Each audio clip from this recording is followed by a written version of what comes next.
आपका सब कुछ सही है, आपका ई-केवाईसी ओके है, आधार सीडिंग ओके है, बैंक सीडिंग ओके है, एफटीओ भी दोस्तों यस आ रहा है, फिर भी आपको पैसा नहीं मिला है। अगर आपकी पीएम किसान सम्मान निधि योजना की पुरानी किस्तें रुक चुकी हैं और आप चाहते हैं कि हमारी सभी पुरानी किस्तें रुकी हुई आ जाएं, वो पैसा हमें सभी मिल जाए, तो दोस्तों आपको क्या क्या काम करने होंगे आज की वीडियो में आपको सब कुछ स्टेप बाय स्टेप बताने वाला हूं। इसके साथ ही साथ दोस्तों मैं ये भी बताऊंगा आपके लिए कि प्रधानमंत्री किसान सम्मान निधि योजना की 23वीं किस्त को लेकर सरकार ने क्या क्या अपडेट दी है, जो ऐसे किसान हैं जो इस किस्त से बाहर रहेंगे और ऐसे कौन कौन से किसान हैं जिनके लिए 1 अप्रैल 2026 से नए अपडेट आए हुए हैं, तो उनके लिए पीएम किसान सम्मान निधि का पैसा मिलेगा या नहीं मिलेगा। दोस्तों प्रधानमंत्री किसान सम्मान निधि योजना की अगर आपकी 19वीं किस्त रुक गई है, 20वीं रुक गई है, 21वीं किस्त रुक गई है और दोस्तों आपकी 22वीं किस्त भी अगर आपकी रुक गई है, तो दोस्तों आज की वीडियो आपको बहुत ज्यादा काम की होने वाली है, बहुत ज्यादा आपके काम की वीडियो है। दोस्तों चैनल को सब्सक्राइब करके वीडियो को लाइक करके दूसरों को जरूर शेयर कर देना, क्योंकि दोस्तों बहुत ही ज्यादा अच्छा टॉपिक आज मैं आपके लिए लेकर आया हुआ हूँ। बहुत ऐसे किसान हैं दोस्तों, 35 लाख से ज्यादा ऐसे किसान हैं जिनका पीएम किसान सम्मान निधि योजना का 22वीं किस्त तक का पैसा रुका हुआ है। बहुत ऐसे किसान हैं दोस्तों जिनका पीछे आपकी 10वीं, 11वीं, 12वीं, 13वीं, 14वीं बहुत सारी किस्तें रुकी हुई है। तो दोस्तों सारी समस्याओं का सलूशन आज की वीडियो में आपको लेकर आया हुआ हूं कि आप कौन कौन से काम करें, पुराना रुका हुआ पैसा आपको मिल जाए। तो दोस्तों लगातार आप वीडियो में बने रहेंगे, चैनल को सब्सक्राइब जरूर कर लेंगे, क्योंकि दोस्तों ऐसी ही आपकी जो भी प्रॉब्लम्स होती हैं उनकी वीडियो बनाता रहता हूं मैं आपके लिए, ताकि आपको किसी भी तरह की कोई भी दिक्कत परेशानी ना हो और जो भी आप पीएम किसान का लाभ ले रहे हैं बिल्कुल लगातार लेते रहें। तो दोस्तों सबसे पहले आप पीएम किसान सम्मान निधि योजना के अगर लाभार्थी हैं, अगर आपने नया फॉर्म अप्लाई कराया है, आप नए नए लाभार्थी हैं, आपके 1, 2 या 3, 4 किस्त पहले आपने नया नया फॉर्म अप्लाई कराया है, तो आपकी किस्तें क्यों रुक सकती हैं, सबसे बड़ी इसकी क्या वजह हो सकती है दोस्तों? तो आपकी सबसे बड़ी वजह हो सकती है इनकम्प्लीट वाला जो एरर आ रहा है। इनकम्प्लीट का जो एरर आ रहा है दोस्तों, वो इनकम्प्लीट वाला एरर इसलिए आ रहा है क्योंकि दोस्तों आपने क्या काम किया है, पीएम किसान सम्मान निधि का जो भी फॉर्म आपने अभी अप्लाई किया हुआ है, वो आपने अप्लाई करने से पहले आपके जो पुराने ओनर्स थे, जो कि आपकी जमीन के पुराने ओनर थे, जिनके नाम पे पुरानी जमीन थी, आपने किसी से खरीदी है या फिर आपके नाम पे विरासत आई है या फिर आपको किसी ने जमीन दान में दी है, यानी अभी अभी आपके नाम पर गाटाव बना है और अभी अभी आपके नाम पर जमीन आई है। तो दोस्तों आपको क्या काम करना है, जो पुराने ओनर हैं, जो आपके जमीन के पुराने वाले ओनर हैं, मालिक हैं, उनका दोस्तों अगर आप उनकी डेथ हो चुकी है तो उनका डेथ सर्टिफिकेट और आप उनकी खतौनी और उनका आधार कार्ड और दोस्तों उनका जो भी रेसिडेंट एड्रेस के और डॉक्यूमेंट हैं, जैसे उनका राशन कार्ड हो, निवास प्रमाण पत्र, जाति प्रमाण पत्र हो, तो दोस्तों ये डॉक्यूमेंट ले जाकर आपके लिए दोस्तों ऑफलाइन सबमिट करना है। आपके जो भी क्षेत्र के लेखपाल हैं या कृषि विभाग के जो भी अधिकारी हैं या फिर आपके क्षेत्र में जहां भी कृषि केंद्र हो, वहां पर दोस्तों आपको ये डॉक्यूमेंट ऑफलाइन सबमिट करने हैं।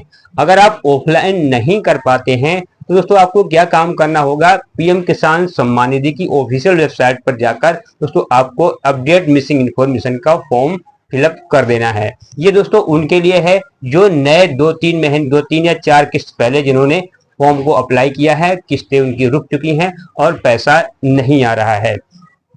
अब दोस्तों मैं आपको जानकारी देने वाला हूं उन किसानों के जो पुराने लाभार्थी हैं, जो पुराने किसान हैं और उनके जो अपना लाभ ले रहे हैं और उनका अचानक से लाभ रुक गया है। तो दोस्तों सबसे पहले वो क्या काम करेंगे, पीएम किसान सम्मान निधि योजना की ऑफिशियल वेबसाइट पर जाकर अपनी एलिजिबिलिटी को जरूर चेक करेंगे, क्योंकि दोस्तों पीएम किसान सम्मान निधि योजना की जो भी लाभार्थी की एलिजिबिलिटी लिस्ट है, कहीं ऐसा तो नहीं आप उनके सबसे बाहर हो, आपका सब कुछ सही है, आपका ई-केवाईसी ओके है, आधार सीडिंग ओके है, बैंक सीडिंग ओके है, एफटीओ भी दोस्तों यस आ रहा है, फिर भी आपको पैसा नहीं मिला है, तो आपको क्या करना है, इस पोजीशन में आपको सबसे पहले पीएम किसान की ऑफिशियल वेबसाइट पर जाकर अपनी एलिजिबिलिटी चेक करनी है। कहीं ऐसा तो नहीं है कि आपने 2019 के बाद जमीन खरीदी है, इस वजह से आपका पैसा नहीं आ रहा है, कहीं ऐसा तो नहीं है कि आप पति या पत्नी दोनों एक साथ लाभ ले रहे हैं, तब आपका पैसा रोका गया है। कहीं ऐसा तो नहीं है कि आप टैक्स पेयर हैं और टैक्स पे करते हैं, इस वजह से आपका पैसा रोका गया है। कहीं ऐसा तो नहीं है आप सरकारी जॉब करते हैं या फिर तो इसलिए पैसा आपको रोका गया है। कहीं ऐसा तो नहीं है आपने जॉब से रिटायरमेंट ले लिया है और आप 10,000 से ज्यादा पेंशन ले रहे हैं, इस वजह से आपका पैसा रोका गया है। तो दोस्तों सबसे पहले आप इस चीज को जरूर चेक कर लेंगे। इसके बाद दोस्तों आपको क्या करना है, पीएम किसान सम्मान निधि में आपको, अगर आप पति और पत्नी दोनों लाभ ले रहे हैं, इस पोजीशन में हैं दोस्तों, तो आपको ये पैसा बिल्कुल भी नहीं मिलेगा, क्योंकि दोस्तों ये पैसा मात्र एक के ही लिए एलिजिबल है परिवार में। दोस्तों ये सारी बहुत ऐसी पोजीशनें हैं जिनकी वजह से पीएम किसान सम्मान निधि का पैसा आपका रोका गया है। और दोस्तों कुछ ऐसे किसान हैं जिन्होंने अकाउंट नंबर जो दे रखे हैं और वो अकाउंट किसी और बैंक में वो बैंक ट्रांसफर हो चुकी है, इस वजह से उनके आईएफएससी कोड मिसमैच हो रहे हैं। दोस्तों ये बहुत बड़ा पॉइंट है। बहुत सारी बैंकें एक बैंक से दूसरे बैंक में जब ट्रांसफर हो जाती हैं तो ट्रांसफर बैंक होने के बाद दोस्तों उसका आईएफएससी कोड भी चेंज हो जाता है। इसके लिए दोस्तों आपको दोबारा उसका एनपीसीआई कराना पड़ता है, दोबारा उसकी डीबीटी करानी पड़ती है। अगर दोस्तों आपने ऐसा नहीं करवाया है तब भी आपका पैसा रोका जाएगा 100%। अब दोस्तों आप बहुत सारे ऐसे किसान भी हैं जिनके पीएम किसान सम्मान निधि योजना का पैसा पेंडिंग में पड़ा हुआ है और दोस्तों किसी भी तरह से पैसा नहीं आ रहा है।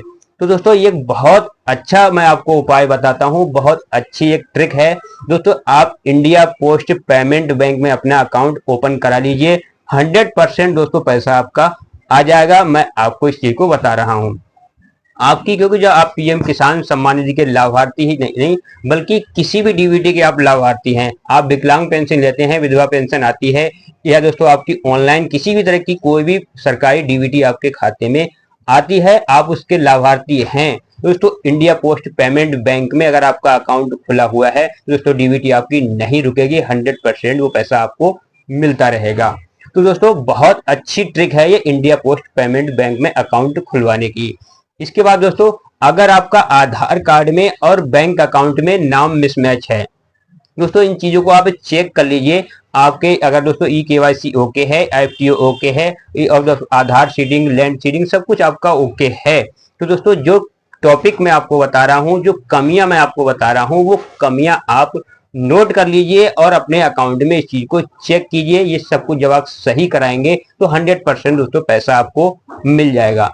अब ऑफलाइन सिस्टम नहीं है, ऑनलाइन सिस्टम है। अगर जरा सी भी दोस्तों कोई मिस्टेक आपकी पकड़ी जाती है तो सिस्टम आपके दोस्तों डीबीटी लेने से मना कर देता है। जो भी दोस्तों आपका पीएफएमएस की वेबसाइट है वो आपका अकाउंट आपकी डीबीटी उठाने से मना कर देती है और पेमेंट आपका दोस्तों होल्ड या पेंडिंग में चला जाता है। तो दोस्तों आपके अकाउंट में अगर जो भी नाम है वही आधार कार्ड पैन कार्ड में आपका होना जरूरी है। इस तरह की कोई भी दिक्कत है, अगर एक स्पेस की भी दिक्कत है तो दोस्तों आप बिल्कुल सही से करा लीजिए और दोस्तों अगली किस्त जब आपकी आएगी तो पैसा आपके खाते में आ जाएगा 100%।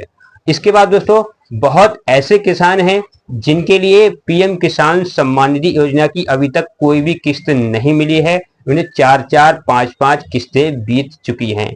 तो दोस्तों इसमें आपको सबसे पहले इस पोजीशन में आपको एलिजिबिलिटी जरूर चेक करनी है, जो मैंने आपको बताया है। एलिजिबिलिटी आप कहां से चेक करेंगे दोस्तों, एलिजिबिलिटी चेक करना सबसे पहले बहुत ही ज्यादा जरूरी है। अगर आप उसके रैंक में आते हैं, अगर आप उस दायरे में आते हैं तो पीएम किसान का पैसा आपको नहीं मिलेगा, क्योंकि दोस्तों कुछ रूल्स हैं, कुछ नियम इसके बनाए गए हैं जिन्हें पीएम किसान का पैसा दिया जाना है। इसके बाद दोस्तों सबसे बड़ा एक मिस्टेक थी, एक डाउट रहता था सभी किसानों के लिए, फार्मर आईडी रजिस्ट्रेशन वाला।